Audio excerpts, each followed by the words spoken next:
welcome back to my channel of an Everyday Life and Aspie. If you're new, I welcome you all. I'm Aspie. I'm all about creating mental health awareness and sharing my life stories, and as well as tips and advice along the way, be it for your mental health, general health, or people with autism and the like. Today it's going to be a bit of the spectrum of autism-like related videos, hopefully just to get back into the swing of things before I get into my big major events of what needs to be done. So some people have been asking me basically about some of these topics, and hopefully in saying this that some of this will be of value and use to you. And just to be a note, as always, just remember I'm not your medical doctor. I'm just your normal everyday Joe blogs that basically goes through this on a daily, and if you see anything that's out of the ordinary, be it the signs and symptoms that has been in the past or present videos, basically on the ones I've shared currently, do seek professional help for yourself or your loved one, as well as seeking out medical advice for yourself or your loved one, because I don't forever condone self-harm. So this one, as it reads, is how to talk to an autistic person.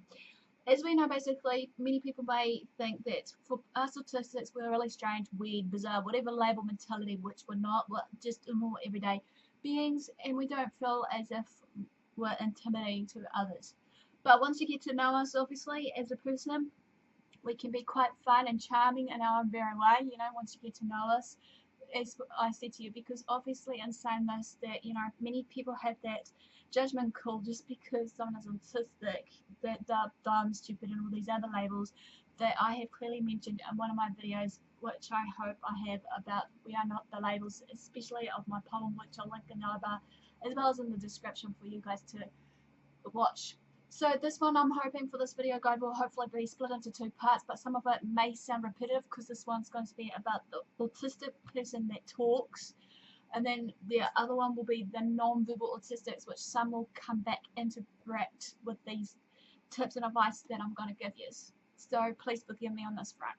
But as we know, basically, as autism is now becoming increasing of the diagnosis stages, the world and society in itself, as well as just the people that are diagnosing us, is slowly adjusting to a fit in this changing population in this day and age. For example, there has been some really big companies that are hiring people with autism for high-powered jobs.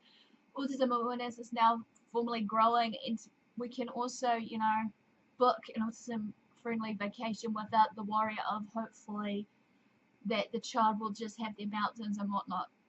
But obviously, with people with autism, however, they are still waiting for what seems like the most obvious adjustment, which is neurotypicals, not to be afraid to talk to them, because for many of us autistics and many other people that are on a wider scale of things would love to just be included, not excluded, hearsay. Talking to someone with autism, however, doesn't require learning a new everyday language, okay, or earning a form of degree. You can learn it in the home. In fact, the rules for having a conversation with a person with autism is pretty much having the same as a respectful conversation with anyone else, and friendships with people on the autism spectrum can be unique and refreshing.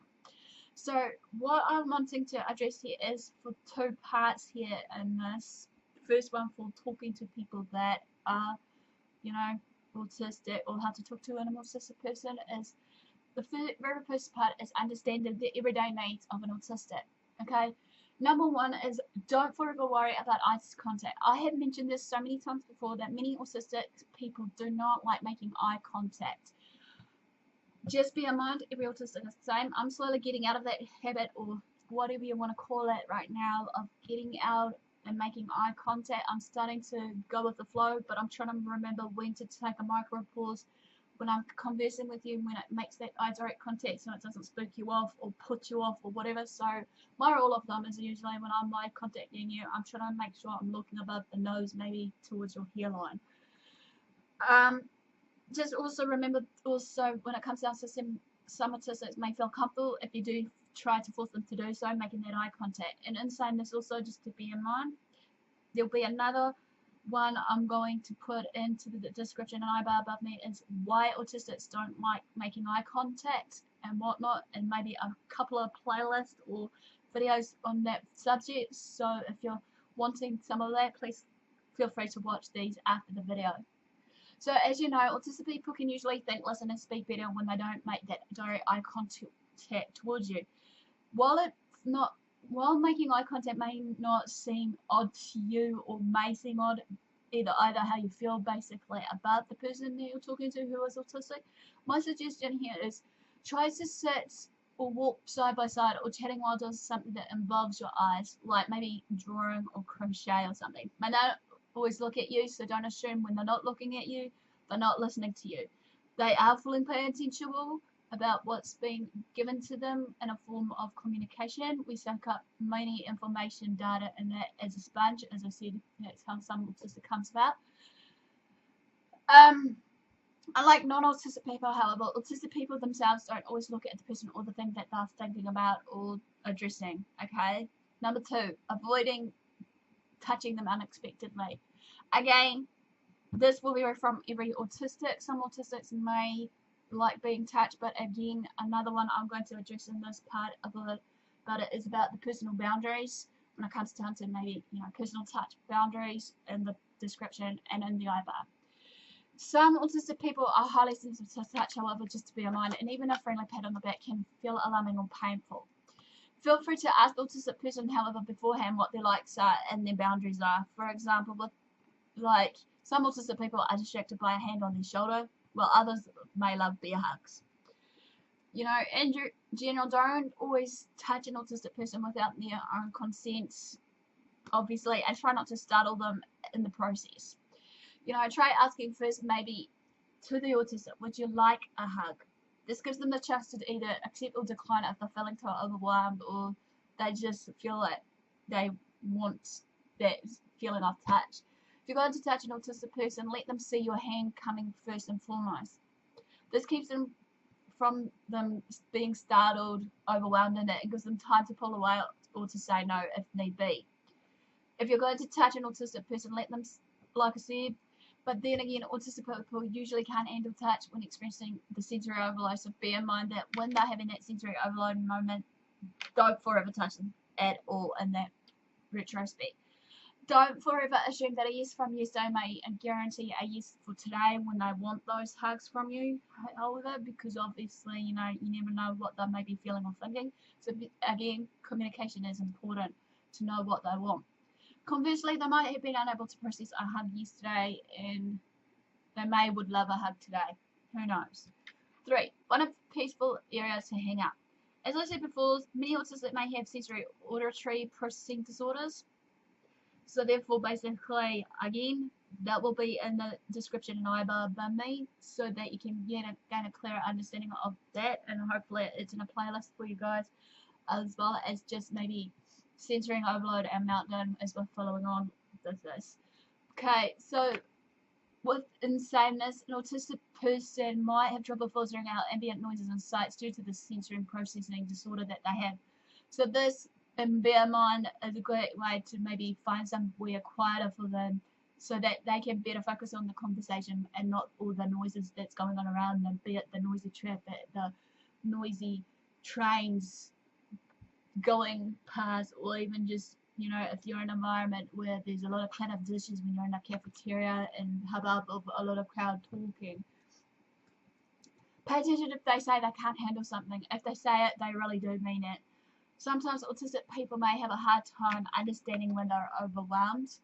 If you notice that they do look stressed, however, take them somewhere else that you feel that may be less overwhelming to them. Number 4. Speak clearly and understandably. While some autistic people have no barriers to typical conversations, as I said, others may not understand everything you say. So be respectful and patient, as well as being able to repeat yourself if they didn't catch on what you were saying in the first place. Here are some of the difficulties that they may face, though, however, just to bear in mind. Trouble with figurative language. Sarcasm and humour may be confusing to some autistic people. In fact, they act strange. If they act strange or confused, you may need to clarify what you weren't serious, that you weren't serious, so that hopefully they don't take it into an offence or what have you, even if you may think that, geez, why would they have to be that way, you know, in a sense of, you know, if you told them that in a joke what you meant and stuff, it wouldn't be funny at all to you or to the autistic that you're addressing. Um, Another one is if they exchange or confused, you may need to clarify that you weren't serious, as I said. But then again, another one you may need to look at also is their speech processing issues. Regardless of their intelligence or vocabulary levels, it may take time to translate sounds into meanings in their own heads. Allow for the pauses in the conversation to give them time to think and react towards what was just said. Avoid rattling off long lists of things. Write it down if you expect them to remember all of what you were saying, just in case. Also, use your normal tone of voice. Avoid talking to adults in baby talk, because many of us adult autistics really hate being talked down. That's one key thing to remember. Also, number 5, be aware of the challenges with reading social cues. Again, autistic people may not understand facial expressions, not all, as well as the body language, hidden implications or hints. It depends on the everyday individual, as mentioned. It helps to be clear about some of the things of what you're thinking, as well as maybe just the thoughts and feelings towards what you're saying right now, so that they can try and think. If they do something that's actually socially tone deaf, assume ignorance rather than malice. It's unlikely that they mean any harm from it, though. Just bear in mind, so social rules can be harder for us autistics to understand. They may intentionally say something rude, crude, or just something out of the ordinary. Assume the very best, though, that they walked away because they didn't know how to end a proper conversation, instead of that they walked away because they hated you. Check in with them, however. I noticed that you didn't respond when I said hi to you in the grocery store yesterday. Were you actually ignoring me? Or did you even notice me? They'll appreciate the clarity so that they can actually be able, again, to express. If they have hurt your feelings, do say so. It's a form of give and take of these communication methods. This gives them also the opportunity to realize that you were upset and they might likely apologize to you.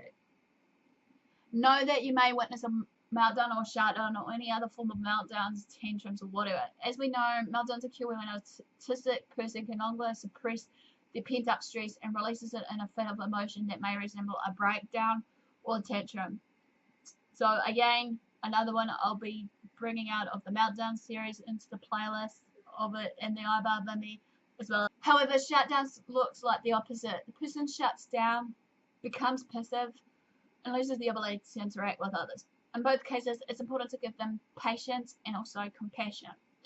Help them find a real quiet and private place so they can calm down in their own way, and give them time to calm down. Don't forever rush them to calm down on that, because obviously with the meltdown and everything, it's a timely process. Also, in this particular time period, avoid asking questions towards them, pressuring them to try and speak to you, or even try to distract them. Again, time and patience is crucial. Reduce any sensory input. Never grab them without permission or forever shout at them or give them orders or whatever it may be. Remember, they can't control these meltdowns or shutdowns or whatever. They probably are feeling deeply ashamed of themselves about losing control in the public place and in front of you. Meltdowns do feel terrible, so be in our shoes. You may be wondering the opposite again and how to communicate to an autistic. Expect the autistic person to stim. As we know, stimming is a natural autistic-like behavior trait that we do on a daily, and sometimes also I have realized now also for the sake of it that non-autistics also do this also. Obviously, this form of behavior for us for stimming basically helps us to remain calm, think more clearly, feeling good, express our feelings. For example, laughing along with and adapting to that challenging world around us, hearsay. So therefore, I'll be sharing more about this in the later piece of it in the iBar above me or below me in the description for more about stimming. Feel free to check this at the end of the video. But further on though, just to bear in mind, if your friend or when your friend, however, does stim, act like there's nothing unusual about it. Just ignore it and keep on talking like they're a normal everyday person, as you would with a person that doesn't stim or doesn't act in a behavior that you find embarrassing, or respond to the emotion maybe by laughing along with them or asking if they're doing okay because they look distressed, but always ask the question if they're okay. If you're assuming that they're stimming because they're stressed, and that, don't forever just go full guns and blazing, not just asking these questions, because we like to be, as I said, feel appreciated by being accepted by you guys when you do talk to us. If you feel that our stimming, however, is interfering with your needs, example wise, our pacing is making you literally feeling dizzy, gently ask us for us to switch to a different stim, because we may have different stim patterns to what we do on a daily. Never ask them to, however, forever stop the stimming just because it makes you feel embarrassed or ashamed of yourself, or even feeling awkward, because obviously, as I said before, stimming is an important necessity for us to remain calm in our environment, as well as also basically being able to think clearly and everything else that's clearly mentioned just beforehand. If an autistic person, however, does stim around you, consider it as a compliment. They may trust you enough to be themselves around you when they're stimming. So that's a good point there.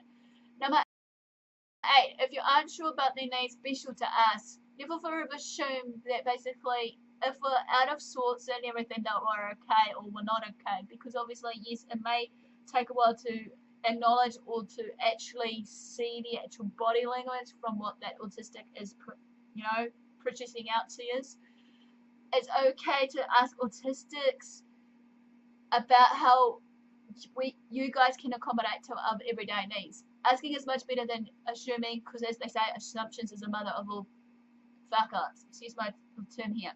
People who are labelled as high functioning are often expected to adapt to the non-autistic standards, which clearly this is, however, painful or difficult as it might be. And in saying this also, I did talk about high functioning and low functioning, why you should be using these terms, which I'll clearly list in the description below, as well as above me right now too, for you guys to understand.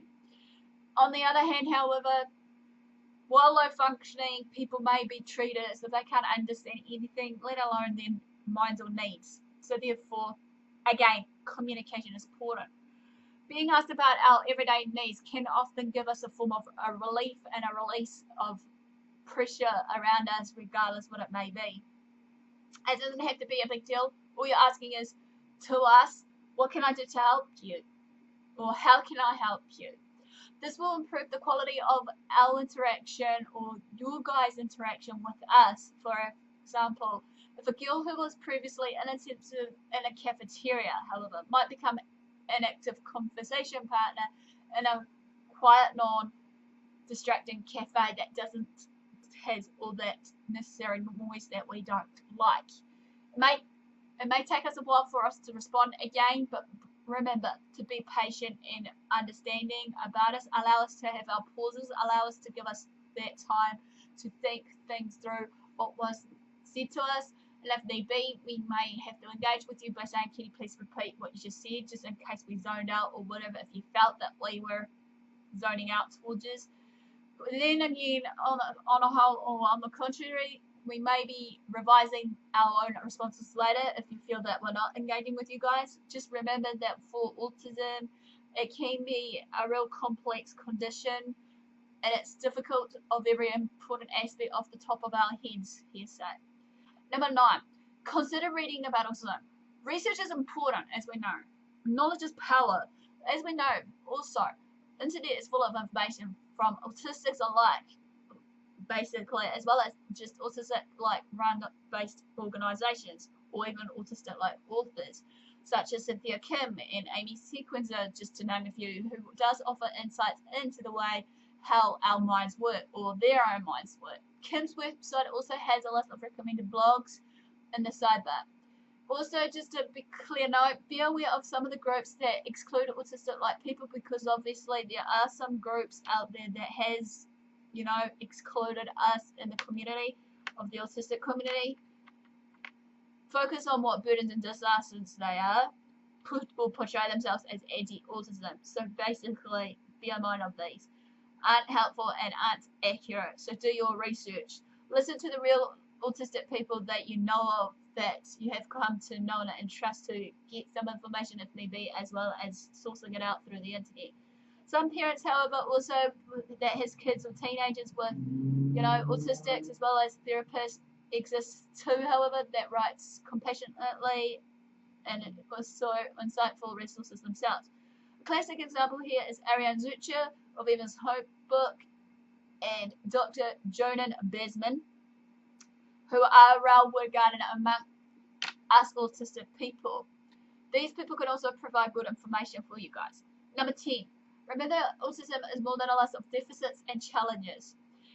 It also comes with strengths for us being autistics, just to bear in mind, that can make autistic people be very good friends.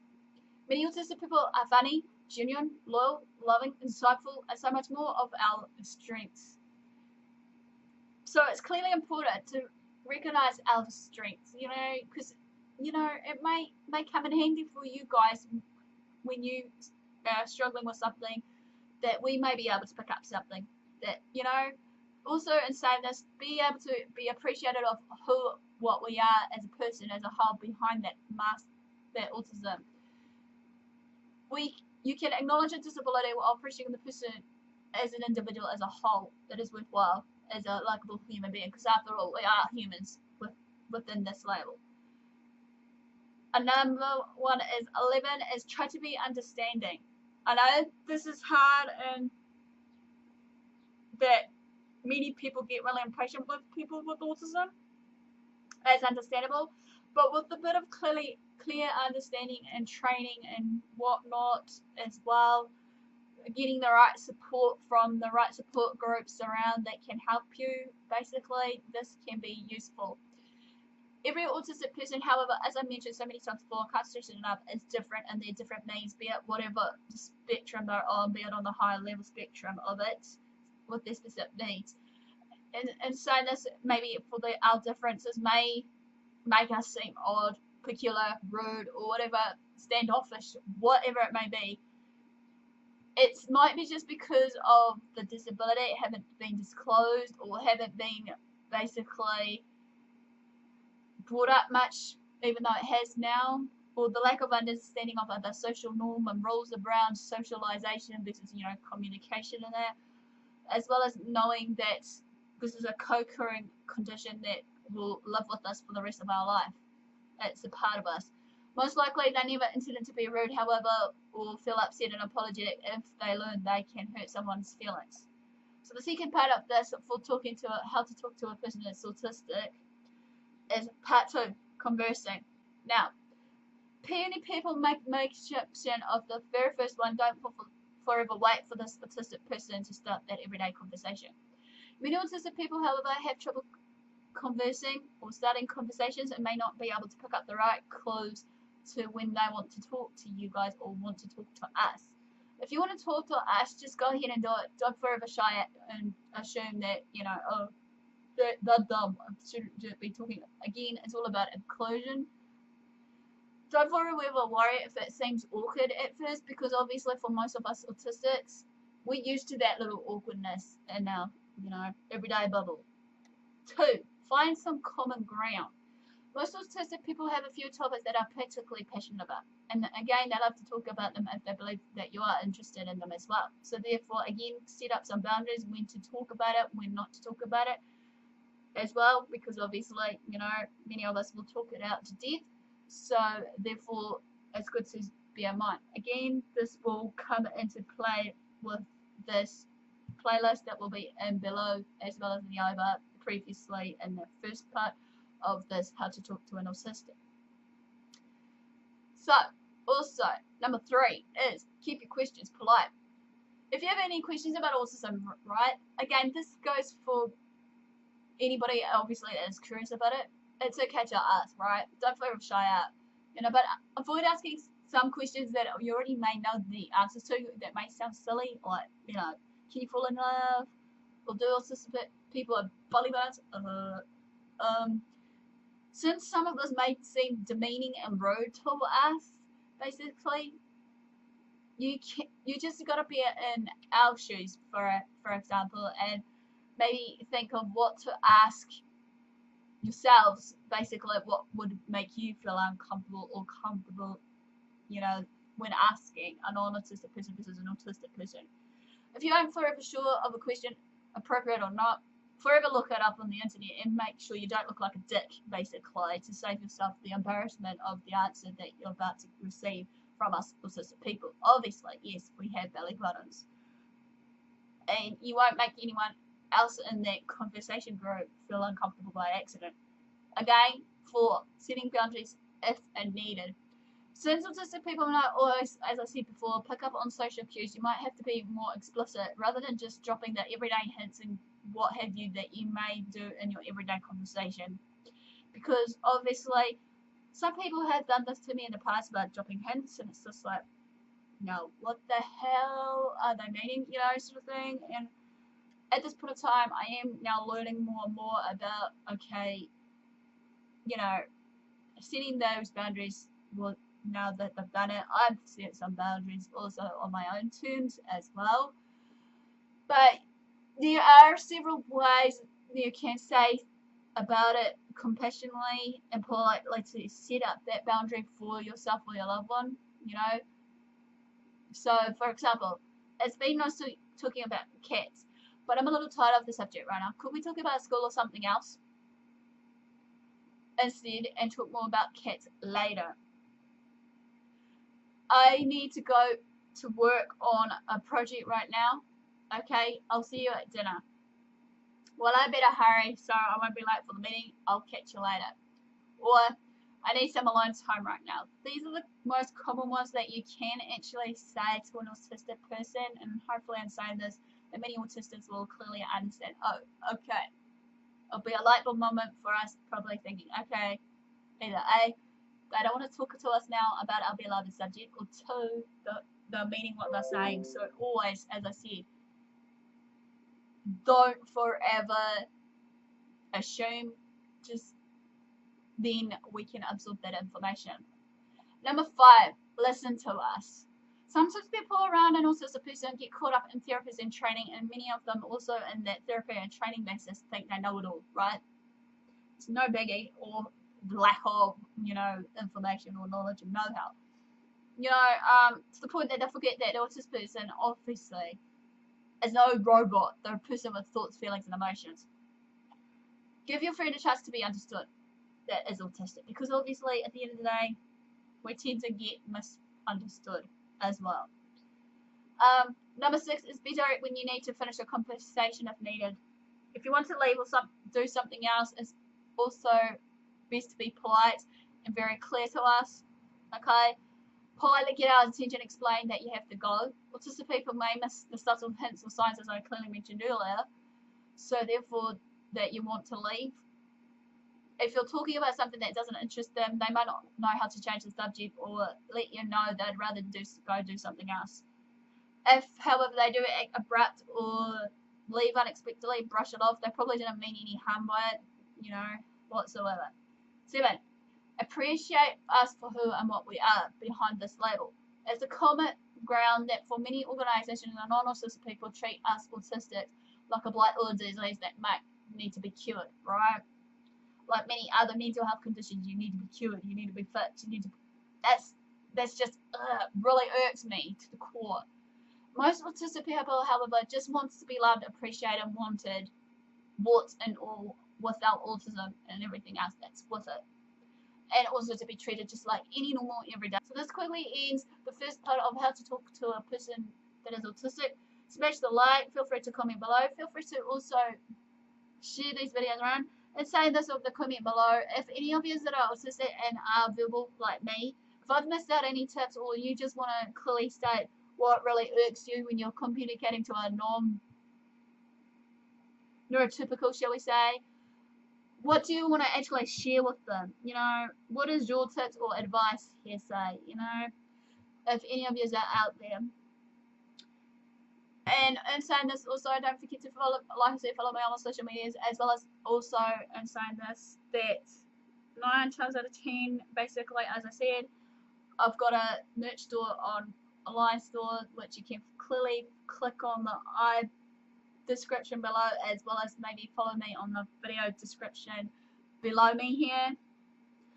Also, feel free to also share these videos around, and I'm saying this also just to keep your eye out for like me around the communities of the groups I'm in, as well as just basically when I try to hopefully converse with you guys through there or Twitter, Instagram, or whatever, because hopefully I'm gonna give you a line down of what's going on, because obviously I've got a lot of changes coming into play. I've got a lot of future plans. It is really traveling around my mind at set right now, but I'll let you guys at a later date to know what's going on. So without further ado, guys, thanks for support, thanks for watching. Do what I love it, and do it. Until next time, I'll see you again soon. Ciao for now.